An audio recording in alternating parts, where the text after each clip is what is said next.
Good morning students, आप सभी विद्यार्थियों का हिंदी कक्षा में स्वागत है। सभी विद्यार्थी अपनी हिंदी व्याकरण की किताब निकाल लीजिए, पेज नंबर 47 पर आ जाइए। पाठ 10 शब्द भंडार।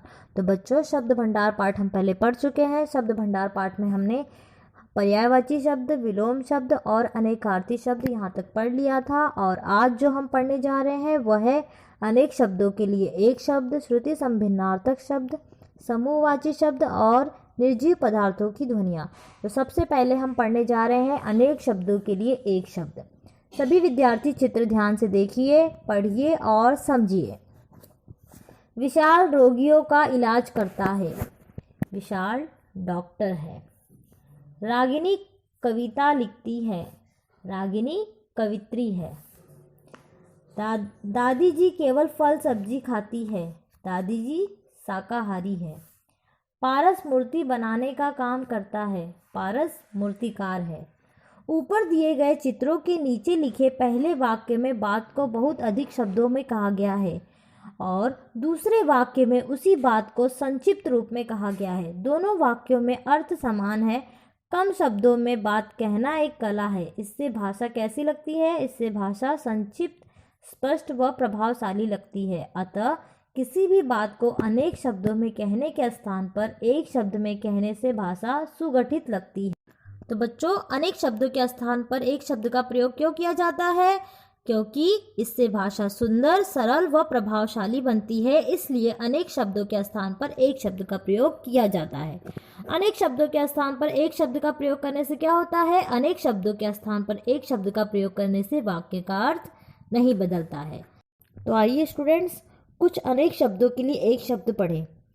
जो पढ़ाता हो, शिक्षक। जो मिट्टी के बर्तन बनाता हो, कुम्हार। जो मूर्ति बनाता हो, मूर्तिकार। जो बीमारों का इलाज करता हो, डॉक्टर।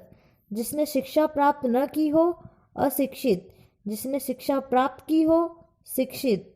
जो लेख लिखता हो, लेखक। 6 पॉइंट, श्रुति संभिन्नार्थक शब्द।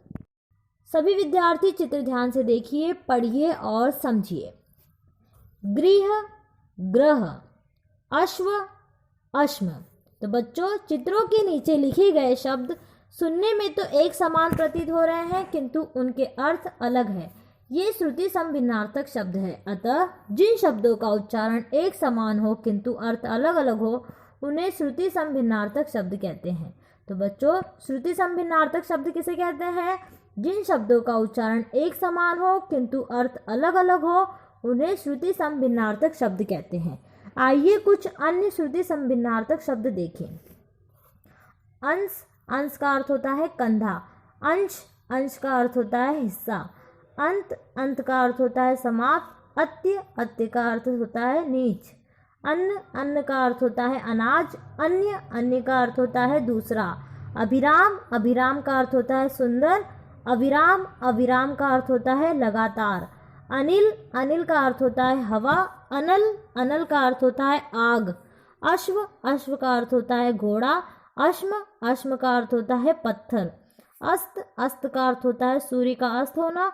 अस्त्र, अस्त्र का अर्थ होता है हथियार। तो बच्चों, श्रुति संभिन्नार्थक शब्द वे होते हैं जो सुनने में एक समान होते हैं परंतु उनका अर्थ अलग अलग होता है। श्रुति संभिन्नार्थक शब्दों को अर्थ के आधार पर पहचाना जाता है। ठीक है बच्चों, सभी विद्यार्थी पेज नंबर 58 पर आ जाए। 7th point, समूहवाची। सभी विद्यार्थी चित्र ध्यान से देखिए, पढ़िए और समझिए। मधुमक्खियों का छत्ता। गायकों की मंडली। अंगूरों का गुच्छा। तो बच्चों, चित्रों के नीचे लिखे रंगीन शब्द अलग अलग समूहों का बोध करा रहे हैं। ये समूहवाची शब्द है। अलग अलग वस्तुओं के समूहों के लिए अलग अलग समूहवाची शब्दों का प्रयोग होता है। अतः जो विशेष शब्द अलग अलग समूहों के लिए प्रचलित होते हैं उन्हें समूहवाची शब्द कहते हैं। आइए अब कुछ अन्य समूहवाची शब्द पढ़ें। तारों का पुंज। मधुमक्खियों का छत्ता। ऊँटों का काफिला। सैनिकों की टुकड़ी। गेहूं का ढेर। फूलों का गुलदस्ता।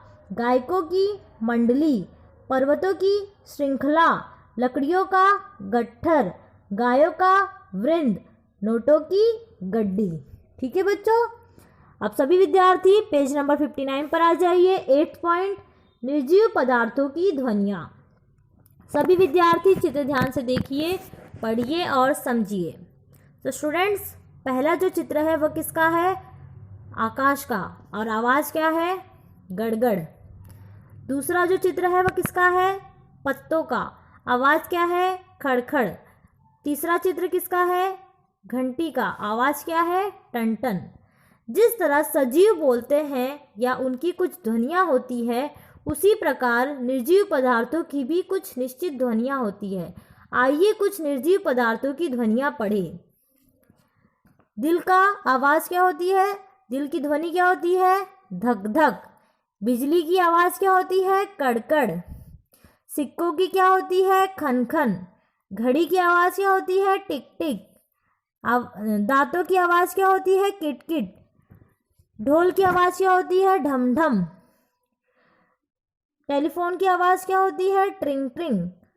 पंख की आवाज़ क्या होती है? फड़फड़। झरना की आवाज़ क्या होती है? झरझर। तो बच्चों, इस तरह से आज हमने कौन सा पाठ पढ़ा? आज हमने पाठ 10 शब्द भंडार पाठ पढ़ा। शब्द भंडार पाठ में हमने कौन कौन से पॉइंट पढ़ लिए? शब्द भंडार पाठ में हमने पर्यायवाची शब्द, विलोम शब्द, अनेकार्थी शब्द, अनेक शब्दों के लिए एक शब्द, श्रुति संभिन्नार्थक शब्द, समूहवाची शब्द, निर्जीव पदार्थों की ध्वनियाँ। तो बच्चों, इस तरह से हमने पाठ 10 शब्द भंडार पाठ पूर्ण कर लिया। इसी के आधार पर आपको असाइनमेंट दिया जाएगा, जिसे पूर्ण करके आपको कल शाम 5 बजे से पहले जमा करना होगा।